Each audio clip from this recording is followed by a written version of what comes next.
work, and play in the future lend themselves to two distinct scenarios. To answer questions of how we will live, work, and play in the future, we looked at the most important trends defining the future. Following that, we scaled these trends and looked at the degrees to which they could go. The degrees formed quadrants, and within those quadrants we identified critical uncertainties. These uncertainties led us to choose the ones that would become most disruptive, and those formed our scenarios.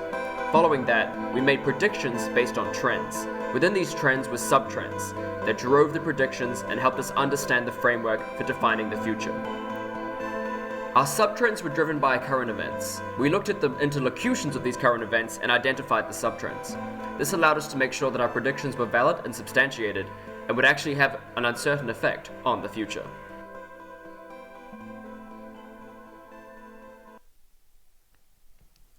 Thank you all very much for joining us today. Today, as winners of the 2018 Imagine the Future competition by Shell, we've provided a couple of visions of how the world will look like in 2050 and how we'll live, work, and play. Today, we'll walk you through the process of how we develop these visions of the future. We'll first go through the axis of how we develop these frameworks.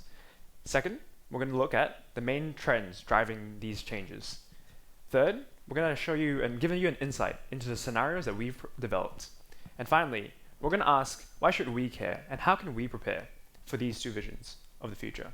First, let's consider the axis. We use Shell's scenario planning framework and considered centralisation as one of the main factors that will change the world moving forward. We looked at the degree of centralisation with on one end high decentralisation and on the other hand high centralisation, with centralisation being the economic power and agency concentrated into institutions, whether that be in multinational corporations or in governments. Next, on the vertical axis, we looked at the use of private data, with one end, the low access private data, and on the other end, high access to private data. We used our scenario for one, the binary world, with a world with high access to private data, and two, high centralisation. On the opposite spectrum, we used decentralization and low access to private data to imagine a world where it's a dispersed planet, which is our second scenario. So let's ask ourselves, what would the model citizen of 2050 look like in this world?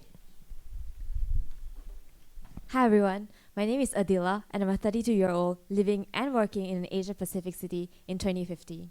Are you curious about the future? Well, according to our casework, the future will look like one of two very different scenarios. I could be living in the binary world, which is characterized by high levels of centralization of the economy. The binary world, true to its name, is flooded with numbers that represent each of us. Our private data that we are willingly giving away to giant corporations in exchange for personalized goods and services. Personalized goods, services, and better targeted marketing has brought levels of consumerism to new heights in my society. On the other hand, I could be living in a dispersed planet.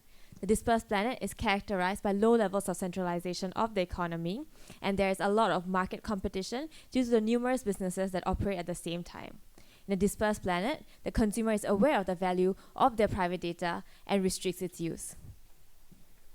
So now that we've run through the ideas of how we use the Shell scenario planning framework to arrive at a future, what are the critical trends within our two axes that allow us to identify the predictions we'll make that will form the future? So the first one is trends that affect private data, and within that we have learned helplessness. So all of you here, as we know, are very well connected to devices, but in order to use that device, not only have you paid for it, but you're also submitting all of your valuable data at any point in time to advance the plans and advance the development of that business. So that's learned helplessness. It's an inequitable asymmetric power dynamic between you and a data corporation. The second is the fear of invasiveness.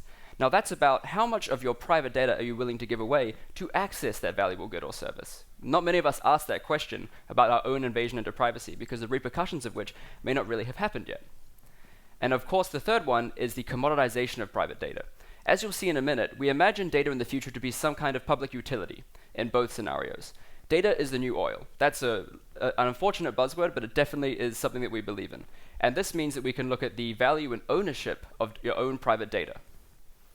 In centralization, we have artificial intelligence. This is one of the most important drivers of the fourth industrial revolution. With no human entity behind it, we can do processes that are automated. At the same time, this is connected with the Internet of Things, a single, vertical, integrated network that connects all our products and services. And of course, we have disintermediation. Now this is particularly interesting because disintermediation can either heavily centralize the economy or heavily decentralize it, depending on who has the private data and how much of it is available. Let's get stuck into our first scenario.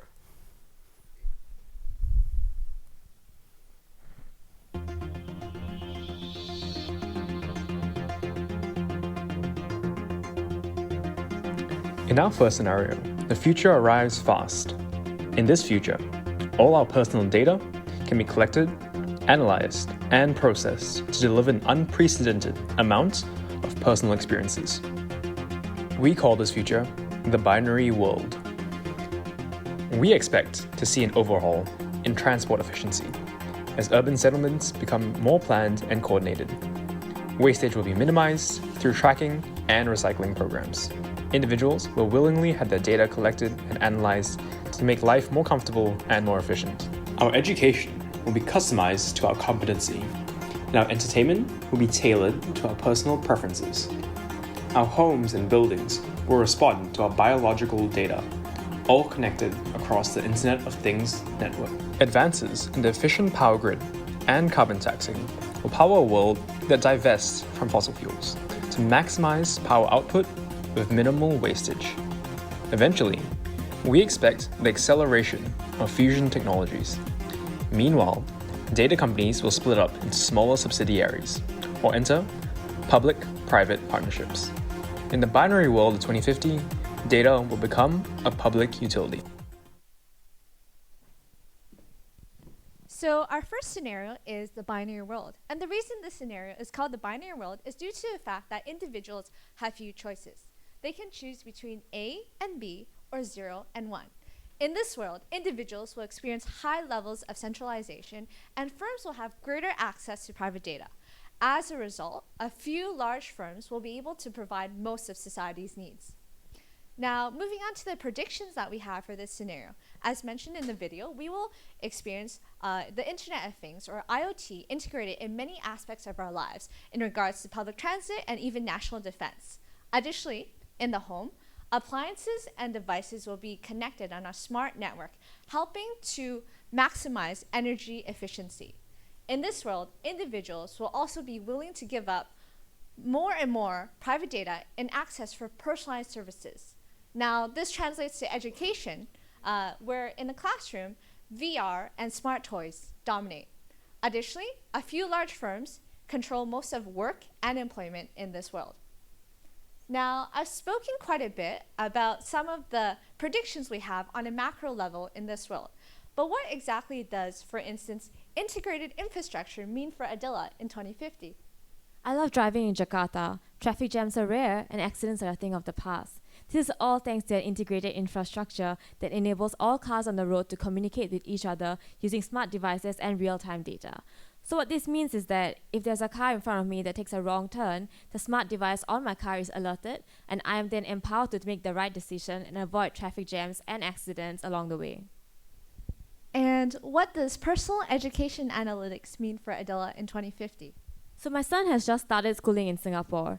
Teachers are rare in his classroom, but they do add a human touch to a curriculum driven by analytics. All his lessons are done on smart devices, and they're personalized based on his strengths and weaknesses.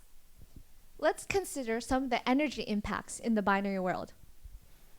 So bear with me, because in 2050, due to a high centralization of the economy, multiple and unrelented access to private data, we're going to see the development of fusion technology. Not only is this a figment of the imagination, but it is completely necessary for our consumer and energy-hungry society. Urban settlements all planned out, an unprecedented amount of consumerism. This is going to require fusion energy. Exactly how will be the centralization of all our investment opportunity. This means that individuals will come together and be more connected than ever before, and will have such an increase in R&D that we expect the acceleration of it.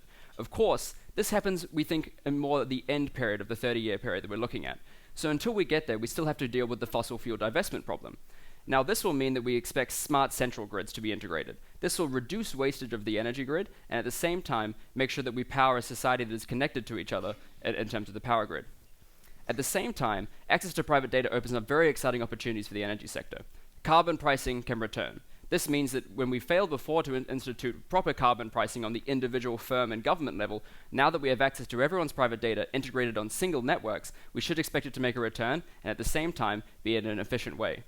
This is also powered by smart meters on the individual level. Not only is it beneficial for individuals to have their own smart meters in their home to manage their energy usage, this data can be collected and sent to authorities that allow the regulation of carbon pricing. Now let's get ready for our second scenario.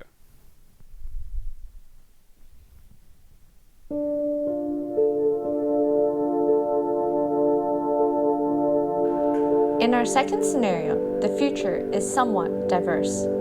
Economic, social, and regulatory factors cause a disruption in our willingness to give up our data freely. We call this future the Dispersed Planet. The role of data analytics and technology services is limited to geographic regions. Local solutions for local problems and tastes. Firms, governments, and people are more interested in commodifying their data to be sold and exchanged. This increases competition and breaks down the data monopolies. Because of a decentralized and sparse economy, price defines this future. Products, services, and the energy sector will be subject to a night watchman state that embraces competition and innovation while protecting privacy. We will struggle to get over our fossil fuel addiction, but the advent of cheaper alternatives will curb their popularity. Personal energy generation through photovoltaic cells and community hydroelectric power will simultaneously make energy more affordable and accessible. Unplanned urban settlements will opt to build microgrids rather than wait to be connected to energy grid infrastructure. This world is a dispersed and diverse future powered by people.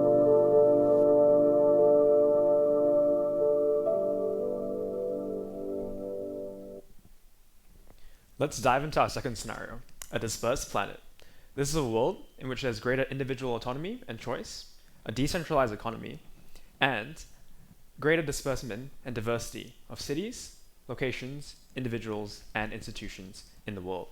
But it does not come without costs, as we will also see lower material conditions due to the lack of access of private data.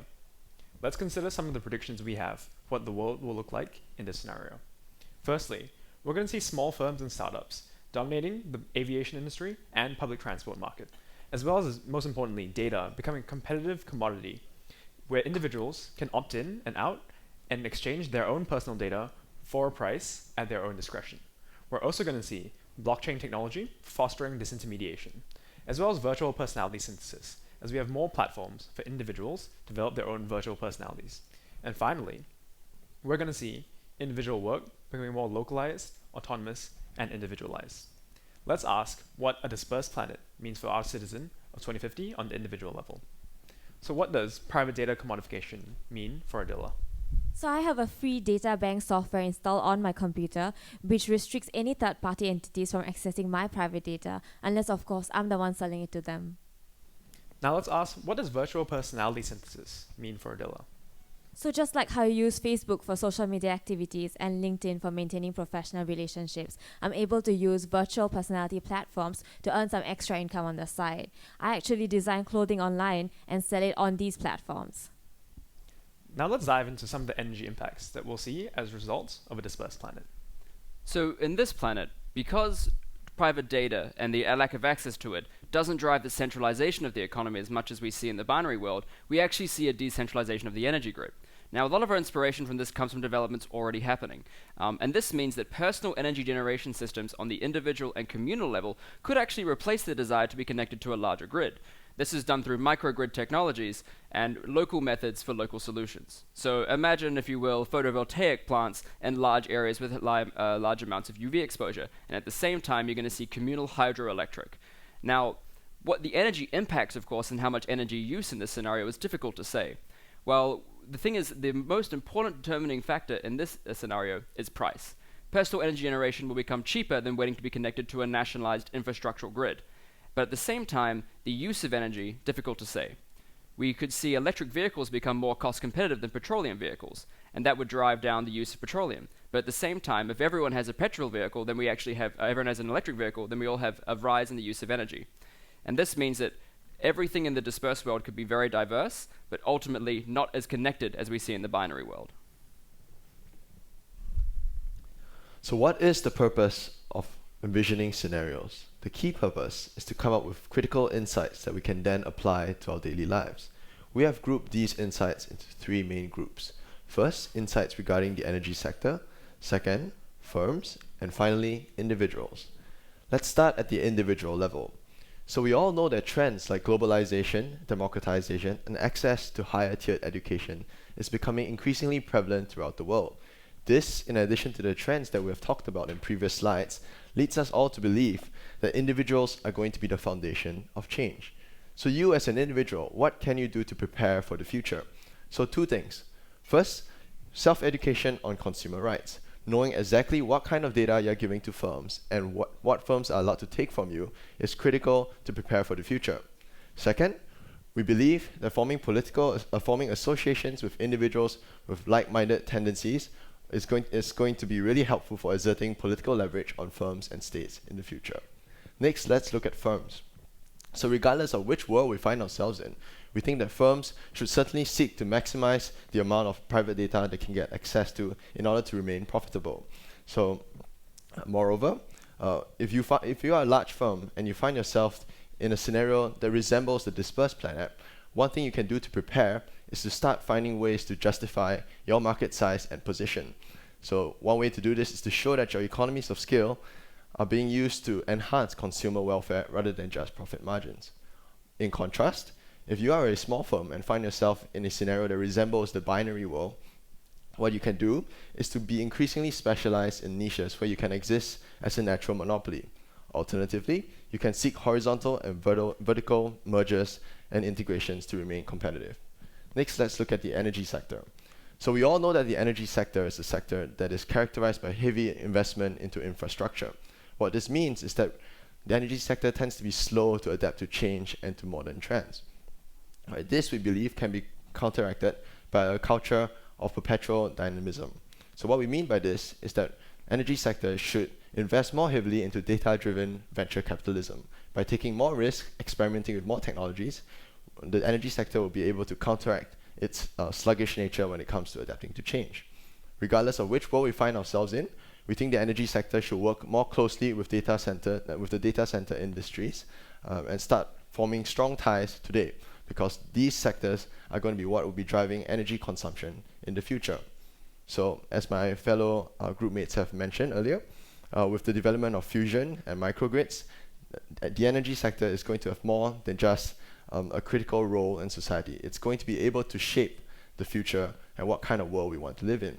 As such, we believe that the energy sector should start thinking very clearly now what kind of industries it wishes to empower, what kind of society it wants to seek in the form of what we call energy empowerment. So these are the critical ways we believe that you can prepare for the future. In our roadmap to the future, we've identified the main trends, our predictions, and resulting in two scenarios. The two factors, use of private data and degree of centralization, will change every aspect of how we live, work, and play in 2050.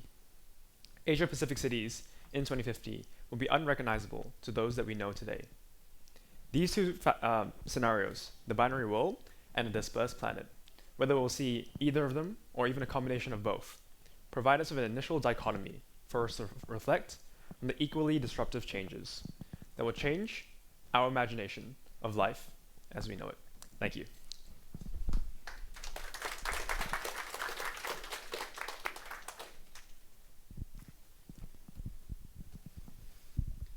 Thanks very much, and thank you. That was great.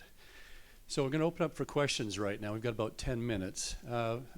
Anybody got some burning questions or challenges to the team?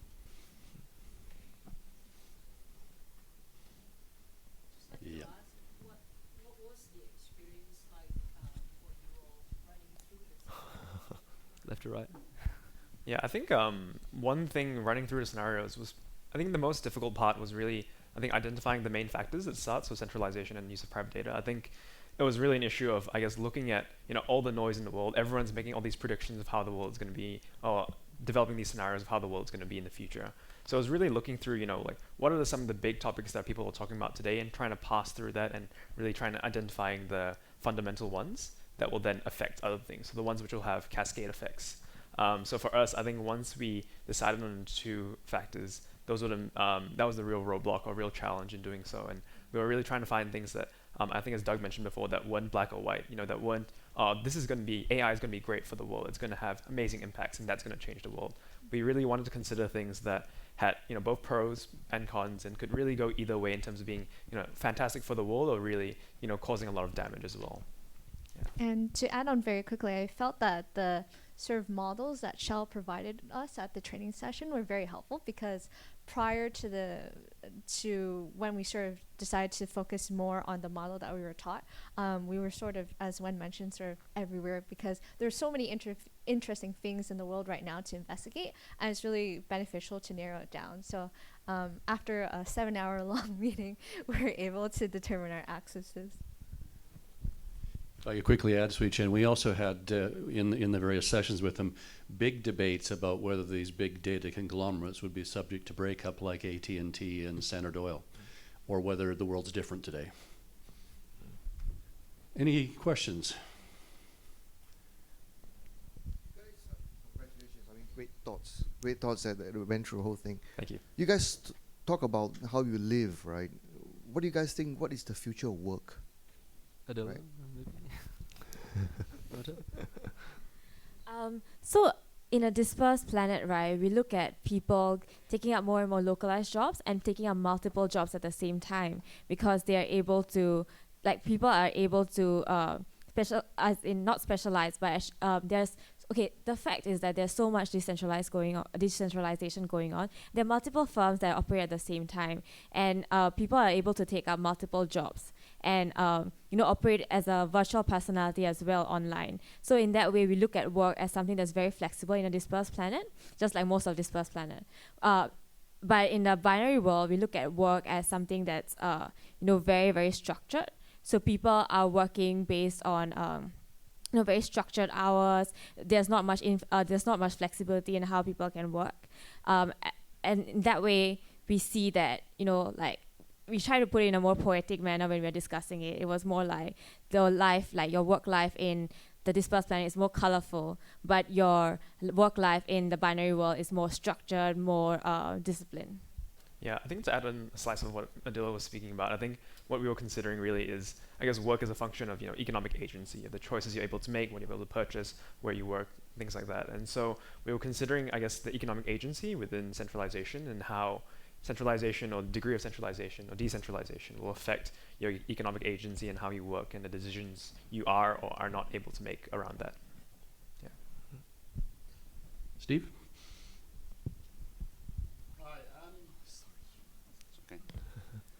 In the binary world, you've obviously got very powerful global organizations. Did you think about the implications of that for a small country like Singapore? No, all the time. A lot of us are approaching this stage in our university lives where we're deciding where we want to go to in the future, and we can certainly see the benefits of perhaps working for a startup compared to working for a multinational corporation, right? The degree of perhaps autonomy, but also the extent of opportunities MNCs can offer.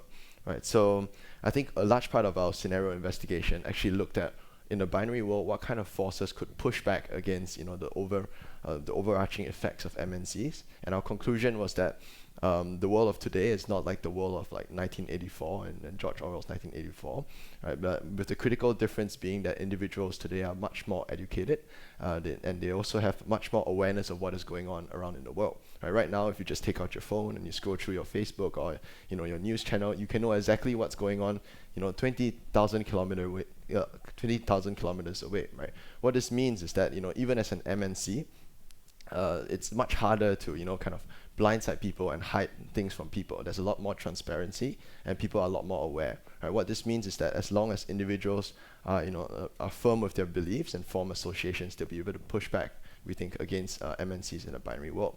Another point that I would like to make is that as much as MNCs have influence over individuals, individuals also have huge amounts of influence over MNCs, right? Because a lot of our focus is on the use of private data, right? Ultimately, if individuals do not consent to give their private data to these MNCs, right, MNCs will lack, the critical resource they need in order to be profitable. Right, so in that sense, individuals still have at least a form of leverage against MNCs to prevent them from overstretching their boundaries. Yeah, I hope that answered the question. Well, thank you very much for that presentation. Scenarios are really difficult to develop. We've done this several times as well. And the thing with scenarios is that there are usually a few basic assumptions, things that you assume. And I think there were two key assumptions in the scenarios that you're developing that you took as a given. And in other scenarios, exercises, they don't usually come in as givens, which is why I'm flagging them out. One is the prevalence and adoption of technology. In both your scenarios, in both the trends and axes that you have highlighted, that's a given that people would continue to adopt technology, that technology will continue to develop over time, and that's a given. And the second assumption, I suppose, built in there is that energy is not a constraint. It's not a constraint in either of your scenarios, in either of your worlds. It will be there in just different forms, different modalities in which the energy is used, either in a binary world or in a dispersed world. And I just wanted to get your thoughts about this, whether this was discussed at all, because usually it's not usually a given that energy is no longer a constraint in the future. In 2050, it's a possibility. And likewise for technology as well. Not usually a given that it will continue to develop exponentially, linearly, and it's a good, undoubted good across the entire society. I think I'll take the one for technology. So we did have a discussion on this where we were like, what happens if what happens if technology fails us in the future? And it's actually really hard for us to imagine a future where, all the technology that we have taken for granted are not there, as well as all the technologies that, we are promised daily, like AI technologies being more advanced, are not really living up to their promises. So I think in that way, that's a limitation of our imagination, where we couldn't imagine a future without the technologies that we have lived with or are promised. But at the same time, I think when we do the two different scenarios, we see in the binary world, technology being, because of the high degrees of centralization, technology being developed faster because there's so much concentration of investment and resources among a few companies, that they are able to develop technologies faster, also using the data that we have. But on the other hand, in the Dispersed Planet, right, we don't see technology being developed as fast as we see it being developed in a binary world. Yeah, so I think to answer the second part, you mentioned energy, right, as being this is a given we have. And I think one of the things that may be very indicative of our generation is that it is a given for us, and it always has been a given. The idea that energy is available. We can't remember times when it wasn't around, even as the diverse countries that we come from. A lot of our inspiration for why the idea in the Dispersed Planet energy will always be there has been mainly with our first-hand experience. You head to a village in Papua, you see that everyone in the village, while they may not have access to energy all times of the day, still has some sort of smartphone, still has some sort of mobile phone. These innovative and smaller technologies are accessing communities at the lowest level and still being adopted. We think that this desire for technology will actually drive a lot of the desire for energy at the same time. That's why we talked about, communal methods for energy generation. It's very easy for them to have that kind of communal sense to get together and develop their own energy generation techniques to power what they desire, which is connectivity and organization. So I think that's the given that we took based upon our own experience. If I can add to, there was a lot of debate on the energy forms. This is the first set of scenarios I've seen in 30 years that had fusion postulated, which made it interesting in its own right.